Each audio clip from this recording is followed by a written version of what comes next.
Here we're looking at coming up with the formula for the surface area of a regular pyramid. So, vocabulary. In a regular pyramid, the base is a regular polygon. So remember what a regular polygon is. It means all of the sides are congruent and all of the angles are congruent. So that will mean that the lateral faces are congruent isosceles triangles. So notice the dimensions we have labeled in this regular pyramid. We have L for the slant height and S for the length of the sides of the bases. And so we've unfolded, if you will, those lateral faces, and they're asking us to fill in the dimensions.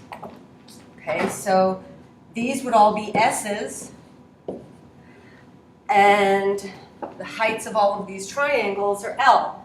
So what is the length of the rectangle in terms of S? It would be 4S. How does the length of the rectangle compare to P, the perimeter of the base of the pyramid? They are the same.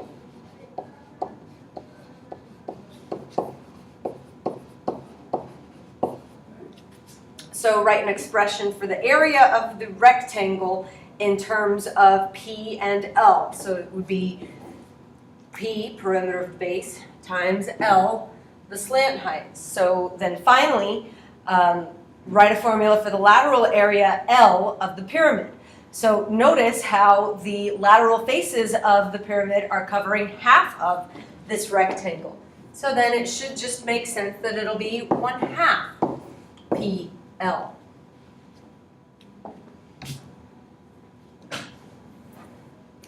Let B be the base area of the pyramid. Write a formula for the surface area S of the pyramid in terms of B and L, then in terms of BP and L. So S would equal L, my lateral area, plus B, the area of the base.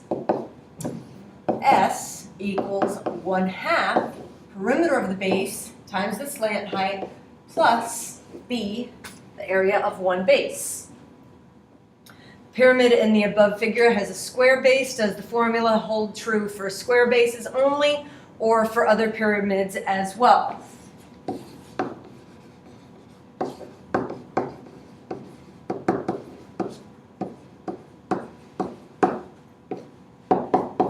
The rectangle formed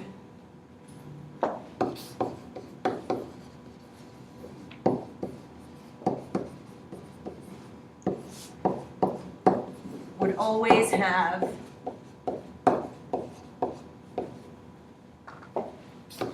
P as its base. So there's the formula for the area of a regular pyramid, surface area of a regular pyramid.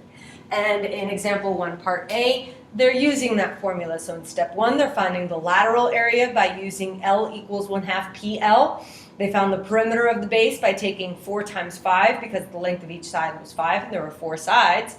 And then they simplified that and then found the surface area by taking that lateral area and adding it to the area of the base. So capital B, area of the base, was 5 squared because that's how you find the area of a square. You take the side length and you square it. So in example 1, part B, we're a little bit more on our own. Find the slant height L. Oh my goodness, they gave us the wrong height. So notice this right triangle here.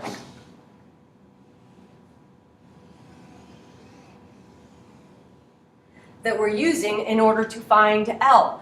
So that red triangle that I've drawn in has legs of length 12 and 5. Hopefully you see why this is 5. It's half of the side length of 10.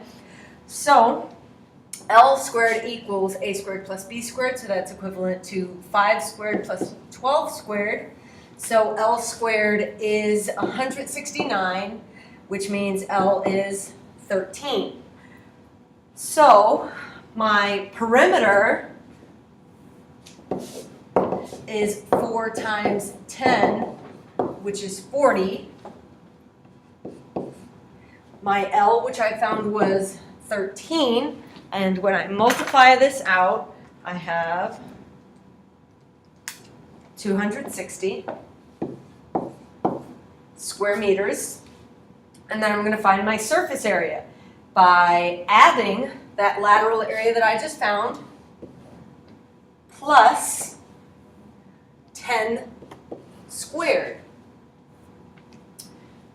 So when I simplify that through, that's 260 plus 100, which is 360 square meters.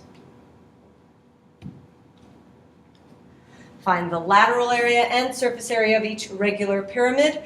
In the interest of time, I'm going to do number 4, because number 3 is just like the example I just finished working through. So, L equals 1/2 PL. Well, the base is a triangle and each side length is 4, so my P is 4 times 3, which is 12. They gave me the L, so this is pretty easy to substitute in. I have 1/2 times 12 times 6, so that's 36. Where it gets a little bit difficult is because the base is a triangle, I have to find the area of that triangle. So here's what the triangle would look like. It's an equilateral triangle where all of my side lengths are 4. So I know the base of my triangle is 4, but I have to do a little bit of Pythagorean's theorem, or remember 30, 60, 90 triangles, in order to find this length, my height. So in this right triangle, I know the hypotenuse is 4. I know this length down here is 2. I'm going to use Pythagorean's theorem in order to solve for h. So h squared plus 2 squared equals 4 squared. H squared plus 4 equals 16. H squared is 12. And h is approximately, since the instructions are asking me to round, I'm going to go ahead and evaluate that square root of 12 and get approximately 3.46. Now I'm not going to clear my calculator so that I'm getting as exact an answer as possible. So my S is the L that I found previously plus the area of the base, which I haven't yet found. So my L is 36.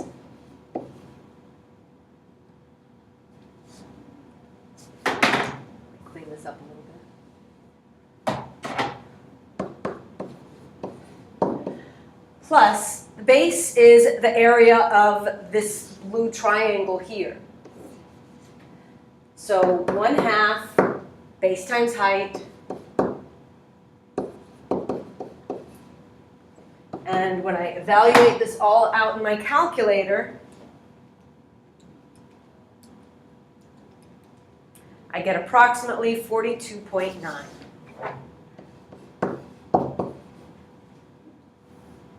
Square centimeters.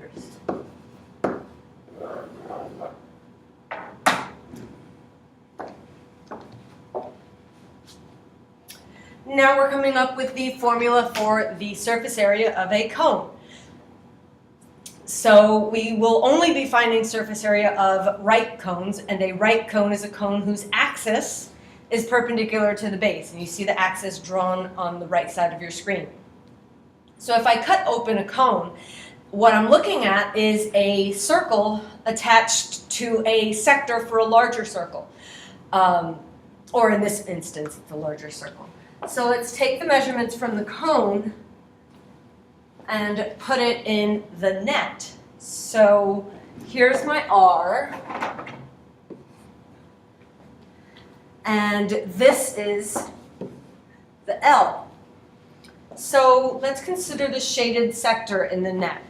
Consider it as a proportion.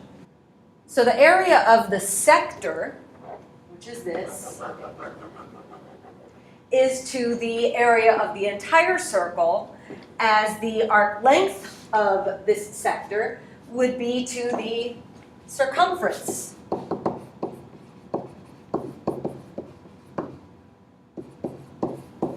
of circle C. So if I multiply both sides of that proportion by the area of circle C, then I would have that the area of the sector equals arc length over circumference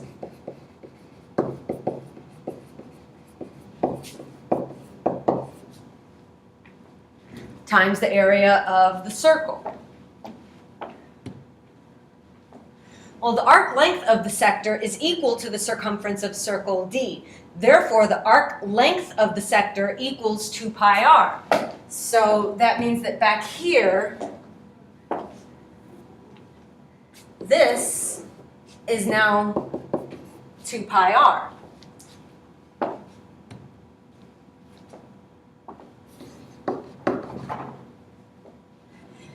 In addition, they want us to finish this equation by substituting in the circumference and area of circle C in terms of L.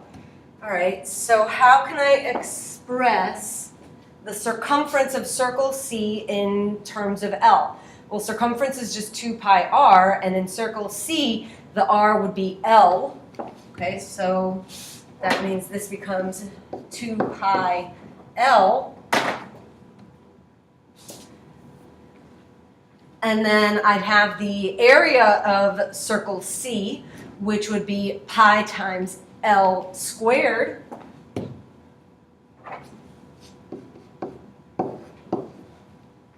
So let's simplify this equation out as much as we can. The 2 pi's will cancel out.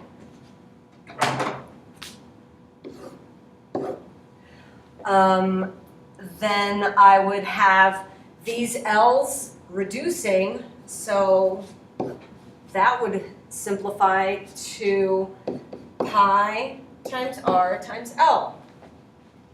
So the area of the sector is the lateral area of the cone, so that's just pi r L. There's our formula for the lateral area of a cone. Finally, they want us to come up with the 2 different formulas for the surface area of this cone. First, the surface area equals lateral area plus the area of one base. It also equals pi r L plus pi r squared. And there you see that formula again. And so in example 3, part A, they're using that formula to solve a problem. So this time, again, they didn't give us the appropriate height, so they used Pythagorean Theorem in order to find the L. In step 2, they did pi r L to find the lateral area. In step 3, they found the surface area by adding the value found in step 2 to the area of the base. Then in step 4, it's asking us to simplify the expressions. So the amount of paper needed for the container is the lateral area, and the amount of paper and plastic needed for the container is the entire surface area, which you see evaluated there. In example 3, part B, we're a little bit more on our own. Again, the lateral area tells us how much paper we need, and the surface area will tell us how much paper and plastic we need. This time, they didn't give us the radius, but we do have the lateral height and the height, and we can use Pythagorean's theorem in order to find the radius. So my hypotenuse of that triangle is 25, so 25 squared equals r squared plus 24 squared. So 625 equals 576 plus r squared. I'm subtracting 576 from both sides, and I get that 49 is r squared, so r is 7. And that means my lateral area is pi times r, which is 7, times 25, which is my L, and that's 175 pi. And then I'm adding that to the area of the base, which is pi times r squared, giving me 224 pi. So I need 175 pi or 549.8 square centimeters of paper, I need 224 pi,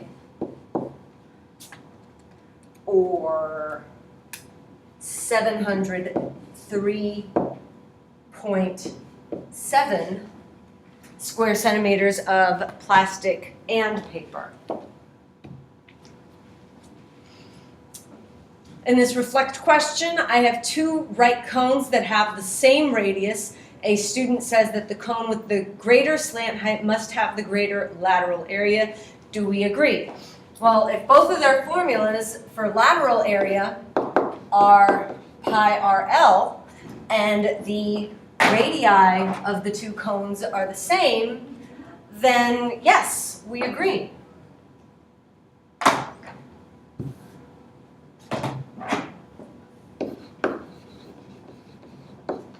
The only remaining variable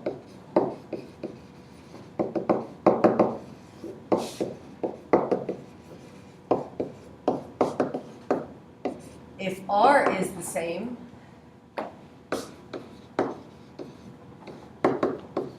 is L.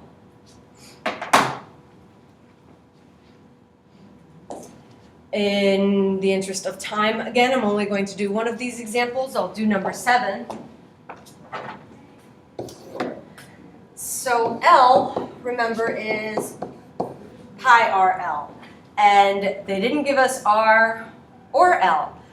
So R is easy enough to find. It's 6 divided by 2, which is 3. And then L, lowercase l, squared equals 3 squared plus 4 squared. So that's 9 plus 16, which is 25. And when we take the square root of both sides, L is 5. So now I know everything I need in order to just plug into the formula. L equals pi times R times L, which is 15 pi. My S will be that 15 pi plus the area of one base, which would be pi times 3 squared. So that's 9 pi plus 20 plus 15 pi is 24 pi. So paper, I need 15 pi, which is approximately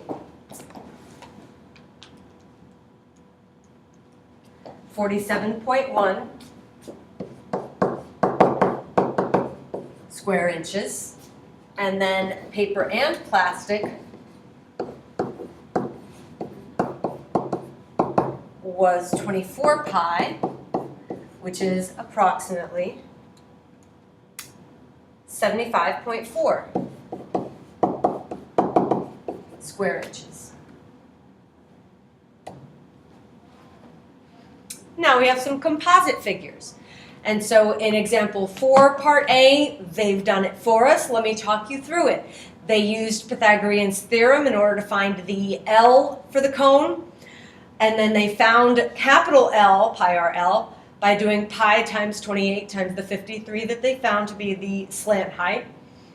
And then they found the lateral area of the cylinder, which remember is 2 pi RH.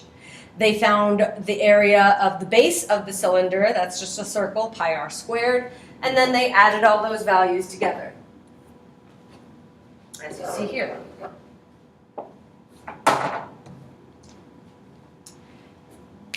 In part B, I have a cone inside of a cube, not a cone, excuse me, a pyramid inside of a cube. And I don't know the slant height of that pyramid, so I've got to use Pythagorean's theorem in order to find it. So that's the square root of 2 squared and 2 squared, which is the square root of 8, which is approximately 2.8. The lateral area of the pyramid will be 1/2 times the perimeter of the base is 2 times 4, which is 8, times the L that I just found, which was 2.8. So that's approximately 11.3. The lateral area of the rectangular prism is the perimeter of the base, which is also 8. The height of that prism is 2. So that lateral area is 16. And then the area of the base of the prism is 4, 2 times 2. So pyramid's lateral area was approximately 11.3. Plus the lateral area of the prism was 16. So I add this all up, and I get approximately 31.3.